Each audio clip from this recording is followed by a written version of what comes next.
Que el Señor les bendiga hoy grandemente,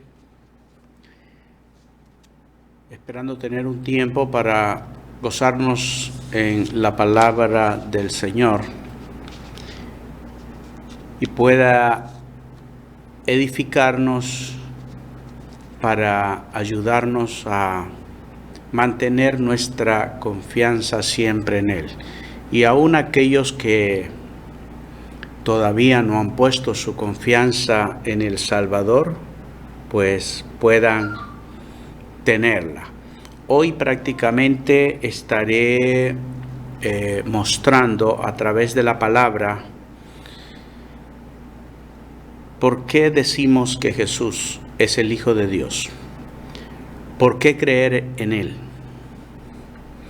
y qué significa realmente creer en Él, ya que vivimos en un momento y en un tiempo donde toda la gente cree ser cristiana, todos consideran creer en Dios, pero realmente es un creer muy superficial, muy diferente, muy distinto a lo que Dios nos dice en su palabra.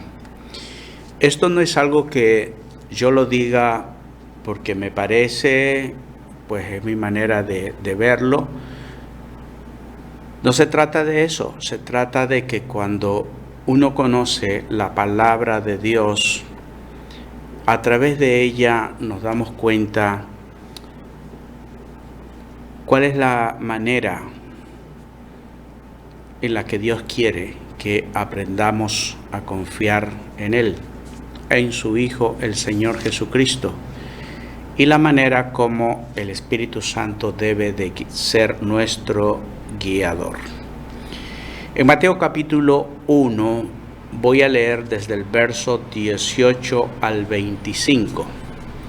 Como usted va a notar, desde las primeras palabras que dice el verso 18, Mateo trata el tema del nacimiento del Señor Jesucristo. Y se puede ver en la primera frase que eso es lo que va a explicar, debido, o mejor dicho, para que no existan malas interpretaciones, para que no existan dudas, para que nos quede claro que de Él habló Dios a través de los profetas en todo el Antiguo Testamento. Dice así: el nacimiento de Jesucristo fue así. Eso es que lo explica claramente qué fue lo que ocurrió, cómo se dieron las cosas, y todo aquel que quiera tener esa seguridad, certeza, claridad de por qué el mundo cristiano o los cristianos creemos que el Señor Jesucristo es el Salvador del mundo. Dice: estando desposada María, su madre, con José, antes que se juntasen, se halló que había concebido del Espíritu Santo. José, su marido, como era justo y no quería infamarla, quiso dejarla secretamente.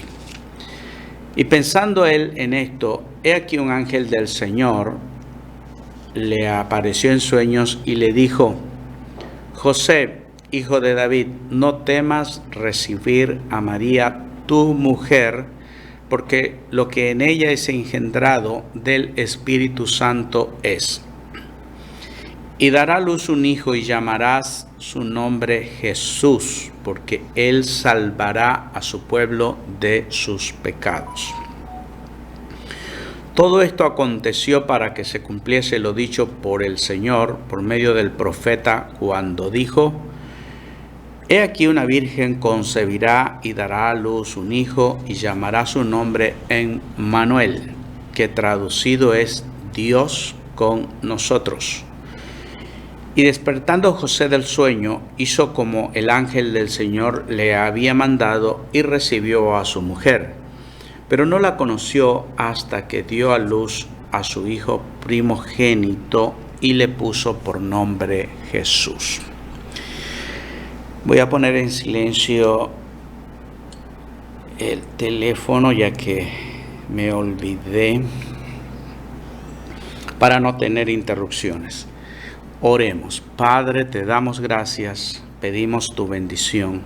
Abras nuestro oído, también nuestro corazón para creer a tus palabras. Gracias te damos en el poderoso nombre de Jesús. Amén y amén. Dios vio la necesidad de que quedara muy bien explicado el nacimiento del Señor Jesucristo, la manera como Él vino a este mundo, pues siendo Dios tuvo que encarnarse, esto es vivir o tener un cuerpo humano como el nuestro para poder vivir en esta tierra, pero también para poder morir y ser nuestro representante y así poder llevar nuestras culpas, nuestros pecados, el castigo que merece todo pecador por haber transgredido, fallado y ofendido a la santidad de Dios. Por esta razón, Dios fue que inspiró a Mateo para que explicara cómo sucedió. Por eso él empieza: el nacimiento del Señor Jesucristo fue así. Y vamos a ir explicando de tal manera que usted se dé cuenta qué había en el corazón de Dios, de Mateo, para poder explicar cada uno de estos detalles. Mateo dice que también el Hijo de Dios se llama Emmanuel, o mejor dicho, la traducción de este término, de esta palabra, significa Dios con nosotros. Hay muchas sectas que consideran que Jesús fue simplemente un hombre, fue un gran profeta, es decir, una persona que nació tan humano como cualquiera, simplemente que fue un instrumento usado por Dios en esta tierra. Pero esta palabra demuestra que Él no es simplemente un hombre, es Dios con nosotros. Dios con nosotros. Eso es lo que significa, o traducido a nuestro idioma, quiere decir Emmanuel. Siendo Dios, pudo ser hombre también. Pero fue para esto que se necesitó de una persona, y en este caso de María, para que en su vientre fuera formado el cuerpo que Jesús utilizaría mientras estuviera en esta tierra. La intención de Mateo no es la de explicar quién es María,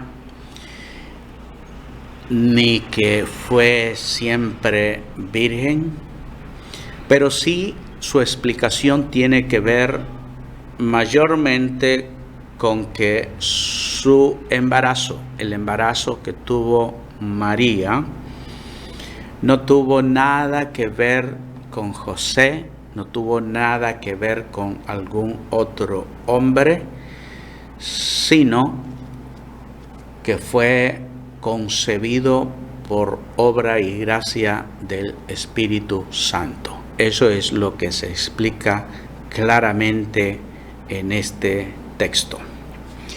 Lo milagroso, lo sobrenatural y lo único, algo único que sucedió una vez en todo el universo, es que una mujer tenga un embarazo sin la intervención de ningún hombre.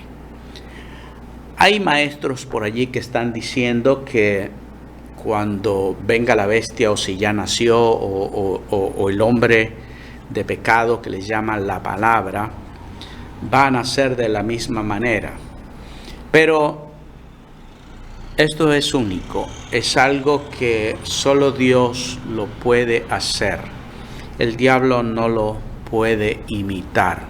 Y además ese no es el asunto, esa no es una cuestión crucial como para poder pues llevar a la iglesia o a los hijos de Dios a ser engañados con un acto como tal. Cuánto más si ya está por allí y ya vino al mundo. Entonces, ese es un pensamiento que no lo considero que pueda ser así, y si fuera así tampoco importa ese caso.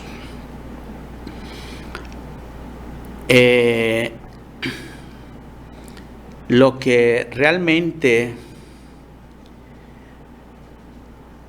Mateo nos lleva a entender y a tener una claridad es que Jesús nació de una muchacha virgen, es decir, una doncella que está en su estado original sin haber estado sexualmente con ningún hombre antes. En Génesis capítulo 24, versos 15 y 16, dice algo muy igual, diría, no parecido, igual, refiriéndose a Rebeca. Dice: aconteció que antes que él acabase de hablar, he aquí Rebeca, que había nacido a Betuel, hijo de Milca, mujer de Nacor, hermano de Abraham, la cual salió con su cántaro sobre su hombro. Rebeca. Y la doncella era de aspecto muy hermoso, virgen, a la que varón no había conocido, la cual descendió a la fuente y llenó su cántaro y se volvía. Entonces vemos que la palabra virgen, eso es lo que significa, ya que para muchos otros intentan mostrar que este término virgen habla como de una deidad, de un ser angelical, de alguien que tiene una virtud más allá de un ser humano. Pero la palabra virgen, doncella, no tiene otra connotación más que esta, de demostrar, como dice aquí, a la que varón no había conocido o no había estado con ningún hombre íntimamente.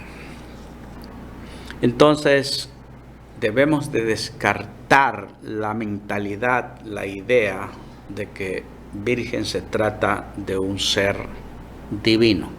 De otra forma, Rebeca también sería otra virgen, y bueno, todo lo que se dice. Entonces, la razón por la que Mateo se ve en la necesidad de aclarar que Jesús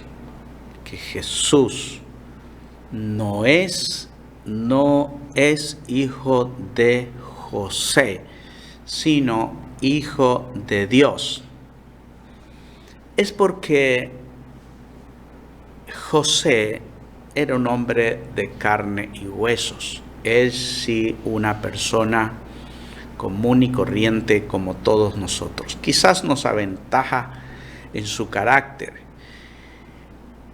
Y de la misma manera lo era María, la doncella, la muchacha que no había estado con ninguna persona antes de José.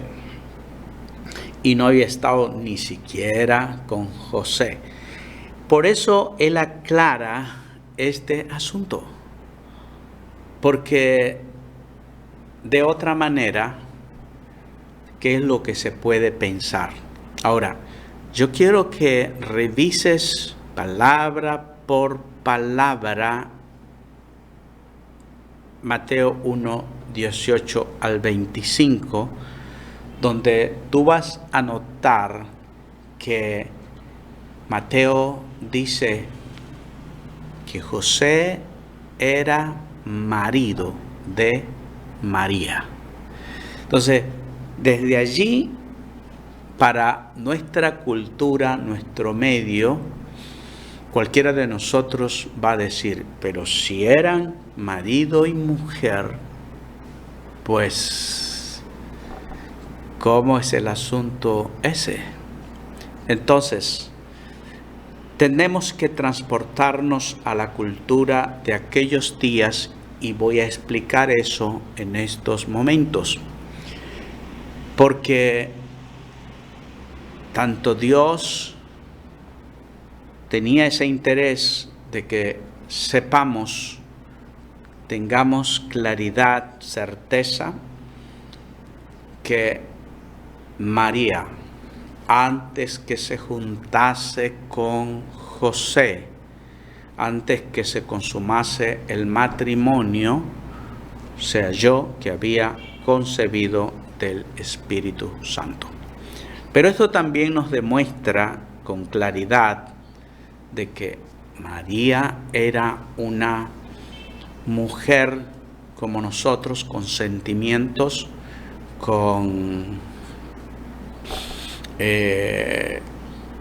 deseos pues de formar un matrimonio, y estaban emparejados o enamorados con José, y más allá de enamorados, ya tenían un compromiso a tal punto que se lo llama a José marido de María.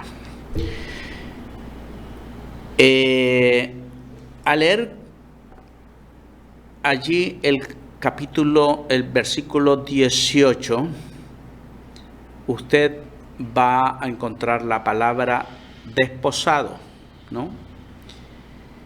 La palabra desposado, que es una palabra que nosotros no la usamos, no se practica, no sabemos con exactitud muchos a qué se refiere esto de estar desposado. En el verso 19 y 20 dice que José era su marido. Vuélvalo a leer. Pero dice también en el verso 18, antes que se juntasen. Antes que se juntasen.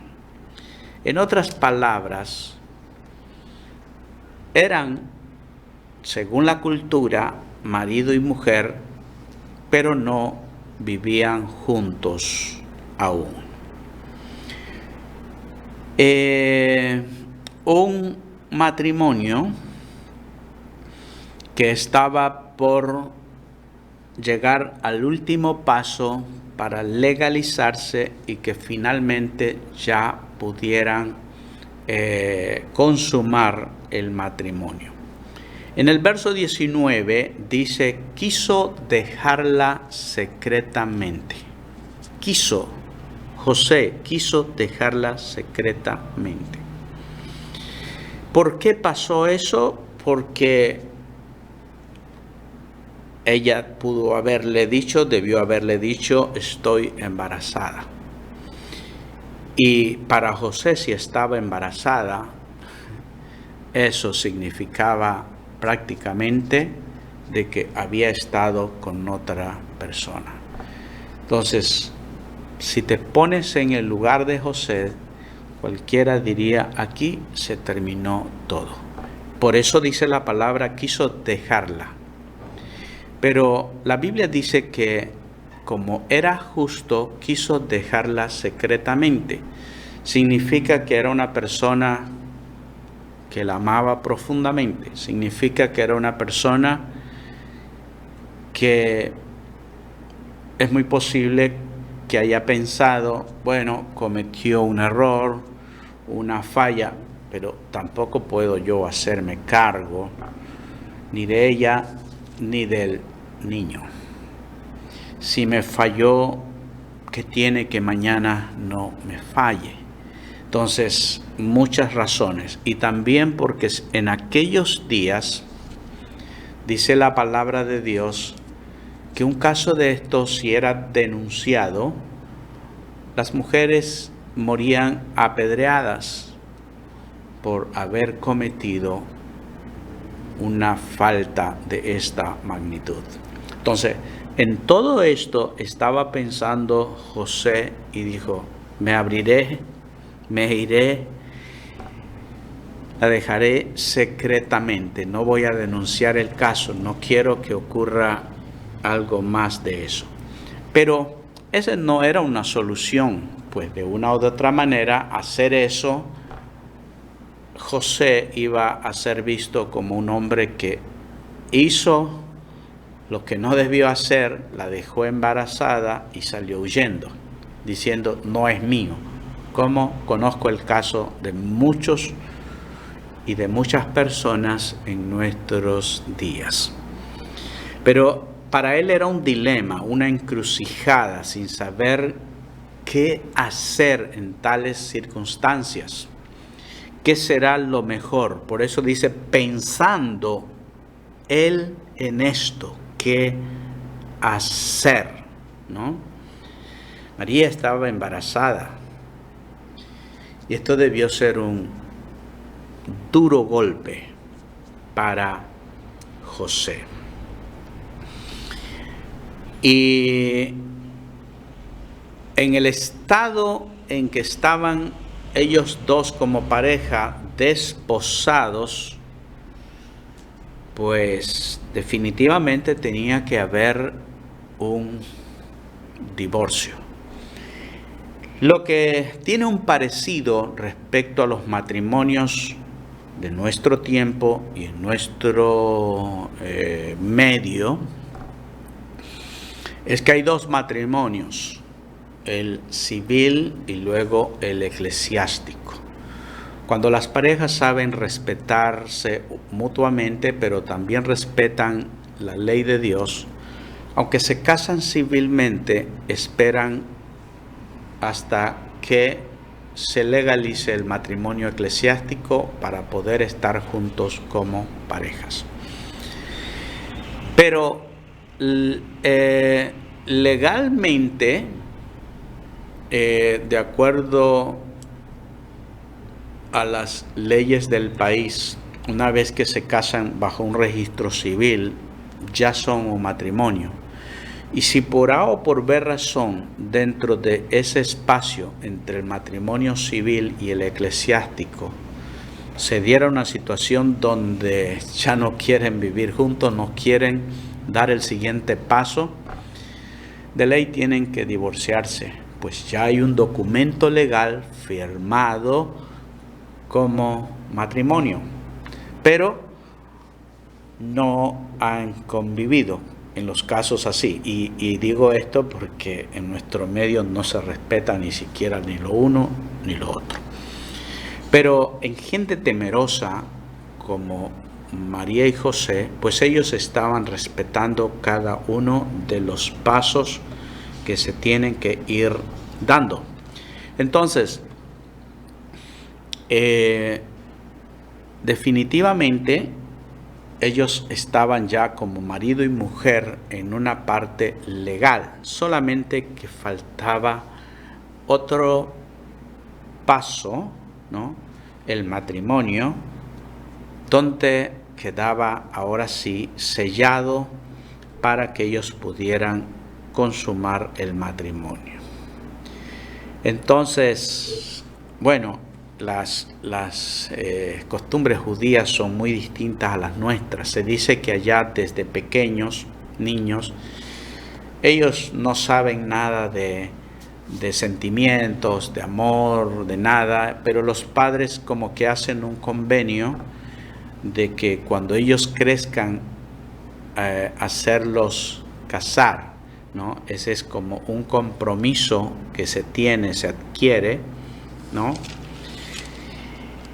Pero lo hacen, algunos creen que esto sucede así porque los padres, con una responsabilidad muy grande como padres, consideran que no es algo, o sea, algo tan serio, no se lo puede dejar en las manos de jóvenes inexpertos para que no cometan una locura. Así que los padres tienen mucho que ver en este asunto de decidir con quién se casan sus hijos. Y sabe que cuando lo ves de esa manera, este no es un asunto absurdo, ni tonto, ni loco. Tiene su razón de ser. ¿Por qué muchos de los hijos, y ahora mismo sé que estoy hablando con personas separadas, divorciadas, recasadas una y otra vez, porque los hijos tomaron decisiones y a veces los padres trataban de frenar una relación, pero los hijos les importó nada el consejo de sus padres. Tomaron la decisión, unión que muchas veces dura meses, un año, otros duran más y se termina en una separación. ¿Por qué? Porque se escogió a una persona que realmente no sabía la magnitud del compromiso que implica un matrimonio. No se trata de que se me acabó el amor, no se trata de que te dejé de querer, de que ya no siento nada. Es un compromiso que te decides a unirte con alguien a pesar de la enfermedad, a pesar de la escasez, a pesar de lo que pudiera venir en el mañana. Se trata de unirse a alguien para luchar en la vida y salir juntos adelante, formar una familia. Los hijos son el fruto de esto, pero a muchos no les importa los hijos, sencillamente se separan. Pero bueno, ese no es el tema. Nuestro tema tiene que ver con José, María y Jesús. Mateo trata de explicarnos con toda claridad, ¿no?, quién es Jesús. Y mira ese conflicto. Tú tienes hoy ante ti, o sea, te estoy exponiendo lo que se dio. Y hay textos en la Biblia donde se puede notar claramente que la gente donde ellos vivieron, decía, por ejemplo, Jesús el carpintero, Jesús hijo, según se creía, hijo de José. O sea, muchos creyeron, es hijo de José. Eso no hay que darle vuelta. Ese cuentito de que fue obra del Espíritu Santo, no me lo voy a tragar. Lo mismo que se puede decir en este tiempo. Pero la Escritura nos habla claramente. José también deja su testimonio aquí de que para él fue un gran dilema. Él tuvo sus dudas, sus problemas, hasta que le fue mostrado por el mismo Dios de que no tenga temor de tomarla como esposa, ya que lo que en ella había engendrado era una obra sobrenatural, milagrosa del poder del Espíritu Santo. Ahora,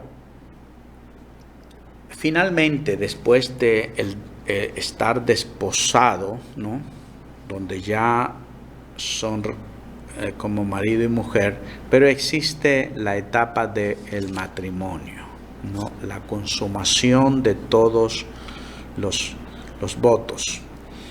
Y para esto, pues los novios hacen un vestido especial, ¿no?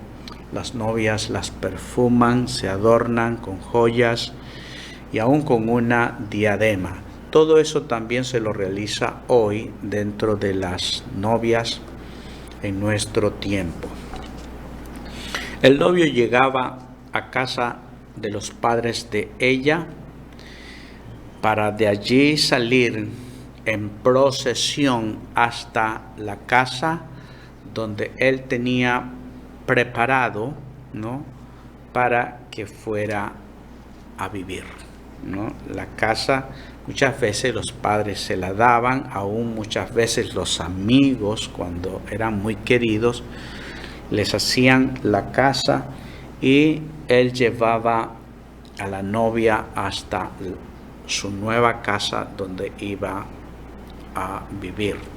Y los acompañaban en la procesión, podríamos llamar así, pero como en aquel tiempo no existía la luz eléctrica, llevaban lámparas y antorchas para alumbrar el camino, que también significaba eso, pues que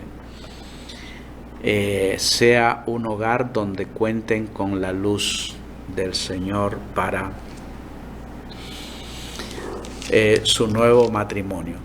De allí podemos nosotros entender ya algo acerca de la parábola de las bodas, donde las vírgenes estaban con lámparas esperando que llegara el novio para lo del matrimonio, y resulta que el novio se demoró tanto. Otras veces las novias se demoran muchas horas, pero en este caso el novio demoró y el aceite se acabó y las vírgenes no estaban, las doncellas que iban a acompañar no se apercibieron, no fueron precavidas y no hubo mucha luz aquel día. Bueno, ese caso no está hablando de un matrimonio normal, más bien está tomando cierto ejemplo de lo que se hacían los matrimonios, pero mayormente está hablando de lo que sucederá entre el matrimonio entre Cristo y la iglesia, que habrá como una demora, o habrá de parte nuestra que como cristianos somos considerados como aquellas doncellas que llevamos lámparas para ese momento. O sea, el ejemplo que se toma allí es el estar precavidos, ser apercibidos, tener suficiente aceite, no vivir escasamente el momento. Muchos cristianos solamente leen la Biblia escasamente, ¿no? No llenamos nuestra copa, nuestro corazón de suficiente aceite para que lo que pueda pasar, lo que pueda venir, estemos preparados sin que nos tome nada por sorpresa. Eso es lo que explica allí. Pero tomo ese caso para que usted pueda entender por qué lo de las lámparas, por qué esperaban y qué era lo que se hacía en un matrimonio. Entonces, fue en esa etapa entre el desposorio y el matrimonio, en ese lapso de tiempo, es donde vino a darse este asunto, o como dice Mateo, se halló, se encontró que había concebido, pero no se queda allí la palabra, había concebido del Espíritu Santo. Y está la frase también, antes que se juntasen, es decir, antes que hubiera ya un matrimonio consumado, antes que se juntasen, ¿no? Por eso es que explica Mateo y hace ver que María era aún virgen, doncella. Estaba en su estado natural como había nacido, no había llegado la etapa del matrimonio. Y esto para demostrar que Jesús no fue hijo de José, sino hijo de Dios. El Hijo de Dios, el hombre que nació de una manera totalmente diferente a cualquier otro, ¿no? Ahora, si leemos en el capítulo 1 de Mateo, él hace ver algo que yo quiero que tú lo notes. Empieza 1:1, libro de la genealogía de Jesucristo. Genealogía de Jesucristo, hijo de David, hijo de Abraham. Y sigue diciendo, Abraham engendró a tal, a tal, a tal. Pero ahora quiero que veamos en el verso 16. Y Jacob engendró a José. O sea que el papá de José se llamaba Jacob. Y luego dice, marido de María. José, marido de María. Mira, que de hecho el escritor bíblico, el evangelista Mateo, dice así. De hecho, José, marido de María, de la cual nació Jesús, llamado el Cristo. Hasta allí pareciera que Mateo está diciendo que José, marido de María, de la cual nació Jesús, o sea, Jesús fue hijo de José. Pero luego en el verso 18 explica lo contrario, de que definitivamente no fue hijo de José. ¿Por qué como que existe esa contradicción? Lo que dice vuelta como que lo desdice. No hay tal cosa. Lo único que está haciendo Mateo es demostrando que aún José, a pesar de que no fue el padre biológico de Jesús, también vino de la descendencia, de la línea de David, porque se decía que el Cristo sería hijo de David. José no tuvo nada que ver en el caso, pero aún así era descendiente de David. Igual María, por ambos lados Jesús es hijo de David. Ese es el caso para que quede allí claro. Quizás algunos ni siquiera lo habían notado, pero de pronto alguien con astucia quiera engañar. Por eso el verso 18 empieza Mateo diciendo, el nacimiento de Jesucristo fue así, y se dedica a explicarnos hasta la saciedad, donde demuestra que Jesús había sido engendrado, concebido por obra y gracia del Espíritu Santo, sin que interviniera José. Más bien José quiso deshacer este matrimonio, destruirlo, porque él se sintió burlado, ¿no? Se sintió engañado. Mire que dice la palabra de Dios en el verso 20, pensando José en esto, un ángel del Señor se le apareció en sueños y le dijo, José, hijo de David, no temas recibir a María tu mujer, porque lo que en ella es engendrado del Espíritu Santo es, ¿no? Dios tuvo que mostrarle a través de un sueño, de una manera sobrenatural, y el ángel le dice, no temas recibir a María tu mujer, porque lo que en ella es engendrado del Espíritu Santo es, y dará a luz un hijo y llamará su nombre Jesús, porque él salvará al pueblo de sus pecados. Verso 24, despertando José del sueño, hizo como el ángel del Señor le había mandado, y recibió a su mujer, pero no la conoció o no estuvo con ella hasta que dio a luz a su primogénito y le puso por nombre Jesús. Quedando demostrado con esto de que después de este incidente, después que ella da a luz, pudieron formalizar legalmente su matrimonio. Ese es un asunto que lo discuten muchos los hermanos católicos, pero la Biblia no dice eso.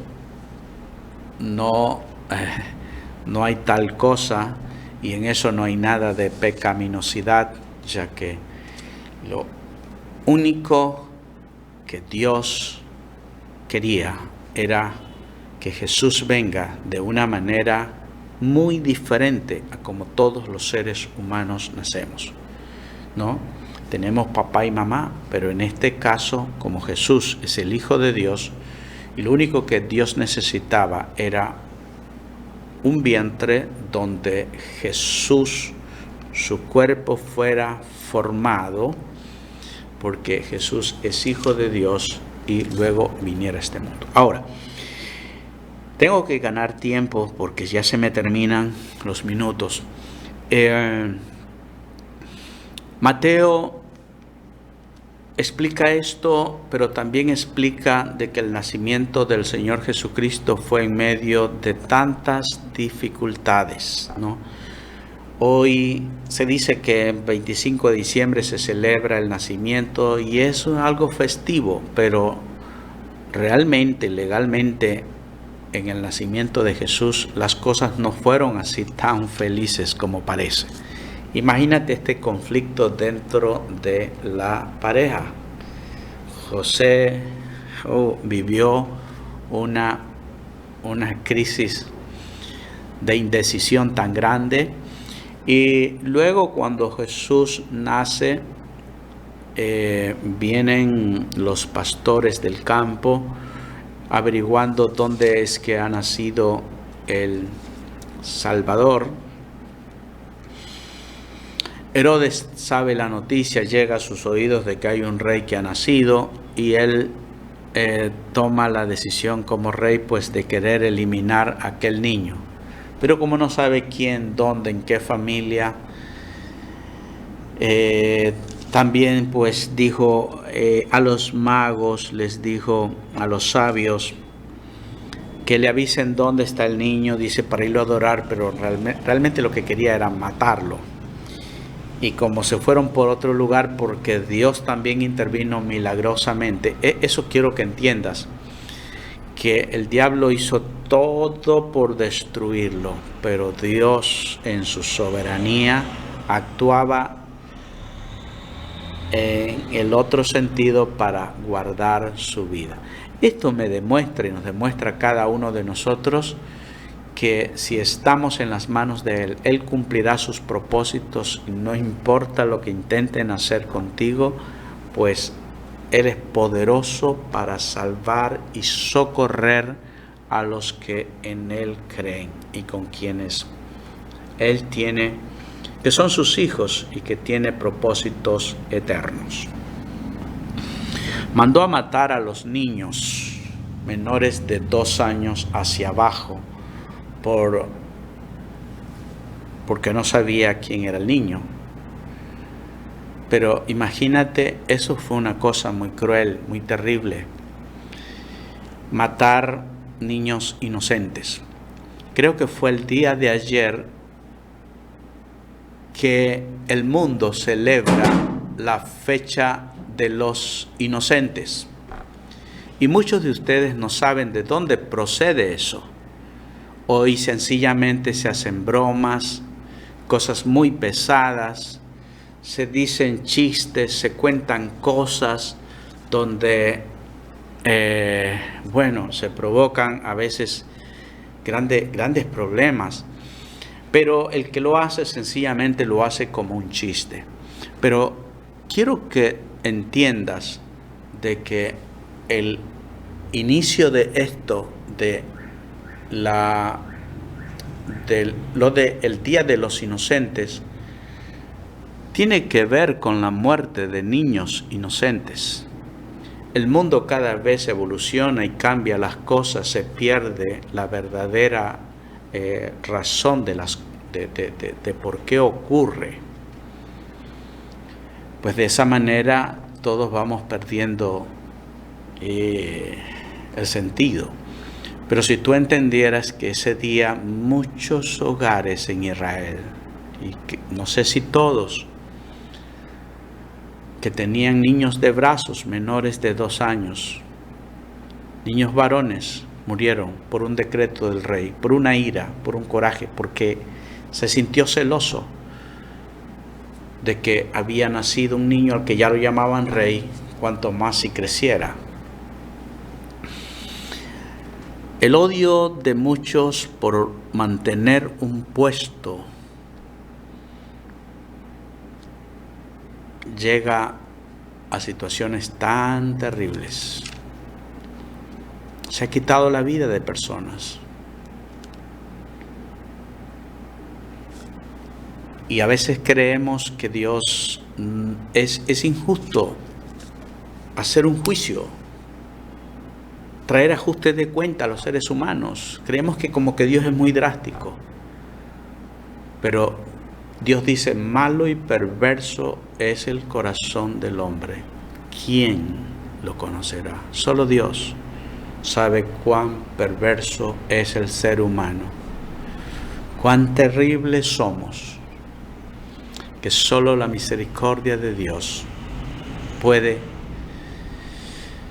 transformarlo, puede cambiarlo. Y Dios inicia eso con un perdón. Cuando hay un arrepentimiento genuino en nosotros, Él es capaz de perdonarnos y darnos una nueva oportunidad. Por eso, en este día, quiero que entiendas una cosa. Jesucristo es el Salvador.